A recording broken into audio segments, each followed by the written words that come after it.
السلام علیکم ورحمۃ اللہ وبرکاتہ۔ اہلا وسہلا ومرحبا بکم۔ امید ہے آپ بخیر و عافیت ہوں گے۔ آج ہم آپ کے سامنے کچھ اہم عربی پوڈ کاسٹ کے عنوانات رکھنا چاہتے ہیں، لیکن اس سے پہلے یہ بتانا ضروری ہے کہ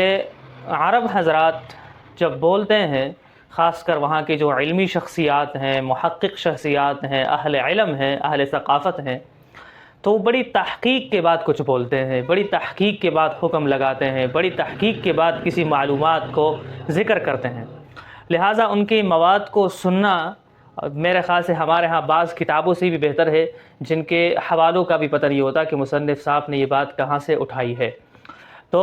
سننا، اس کے بارے میں ہم مستقل ایک ویڈیو ریکارڈ کر چکے ہیں، لیکن آج ہم آپ کے سامنے کچھ عرب کے پوڈ کاسٹ کے عنوانات، چینلز آپ کو بتانا چاہتے ہیں کہ جن کو سن کر کے آپ اپنی علمی پیاس بجھا سکتے ہیں۔ علم کیا چیز ہے، علم کا منہج کیا ہے، علم کا طریقہ کیا ہے، علم کا عملیت سے کیا تعلق ہے، علم کے مناہج کیا ہے، علم کی تاریخ کیا ہے، علم کے فروع کیا ہے، اصول کیا ہے، مطالعہ کیسے کریں، کیسے پڑھیں، ادبی کتابوں کا کیسا مطالعہ ہو، طویل کتابوں کا کیسے مطالعہ ہو، مختصر کتابوں کا کیسے مطالعہ ہو، ادب اور علم ان دونوں کا کیا فائدہ ہے، لغت کا قرآن کے فہم میں کیا کردار ہے۔